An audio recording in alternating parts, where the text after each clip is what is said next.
আসসালামু আলাইকুম রহমতুল্লাহি ওয়া বারাকাতুহু। চাল পড়া থেকে বাঁচার উপায়। আপনি শয়তানের ধোঁকায় পড়ে চুরি করে ফেলেছেন, কিন্তু আপনি এখন বুঝতে পারছেন যে আপনি যে কাজটা করেছেন এটা ভুল করেছেন, এটা করা ঠিক হয় নাই। কিন্তু এই চাল পড়া থেকে আপনি কীভাবে রক্ষা পাবেন, কীভাবে রেহাই পাবেন, সেই ব্যাপারে আজকে আপনাদেরকে কিছু বলার চেষ্টা করবো ইনশাআল্লাহ।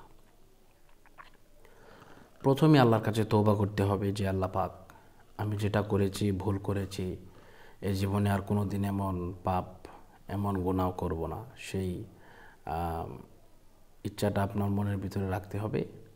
আল্লাহ পাক যেহেতু কোরআনুল কারীমের মধ্যে বলেছেন, আউযু বিল্লাহি মিনাশ শাইতানির রাজিম, বিসমিল্লাহির রহমানির রহিম, ইল্লা মান তাবা ওয়া আমানা ওয়া আমিলা আমালান সালিহা ফাউলাইকা ইউবাদদিলুল্লাহু সাইয়্যাতিহিম হাসানাত ওয়া কানাল্লাহু গফুরুর রহিমা।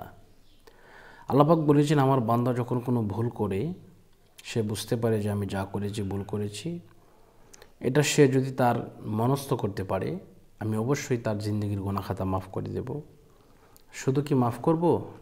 না, শুধু মাফ করব না, আমি আল্লাহ তার গুনাহগুলাকে নেক দ্বারা রূপান্তরিত করে দেব, নেক দ্বারা পরিবর্তন করে দেব। সুবহানাল্লাহ, সুবহানাল্লাহ।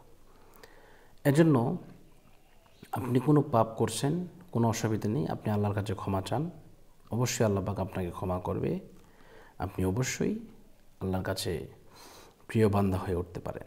তো এই জন্য চাল পড়া যখন নিয়ে আসবে, খেলে তো আপনি ধরা পড়ে যাবেন। পাশাপাশি তওবার পাশাপাশি এর জন্য তদবির করতে হয়। তদবির কি?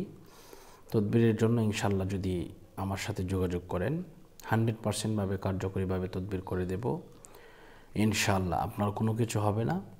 আপনার যদি কোনো সমস্যা হয়, যদি কোনো অসুবিধা হয়, এটার দায়ভার আমি নেব। চাল পড়া, পানি পড়া, সরিষা পড়া, বাটি চালান, আরও যত পড়া আছে, সমস্ত কিছু থেকে আপনি ইনশাআল্লাহ হেফাজতে থাকতে পারবেন। এটা আমার কথা। সকলেই ভালো থাকবেন, সুস্থ থাকবেন। আজকের মতো এই পর্যন্ত বিদায় নিচ্ছি। আসসালামু আলাইকুম রহমতুল্লাহি ওয়া বারাকাতুহু।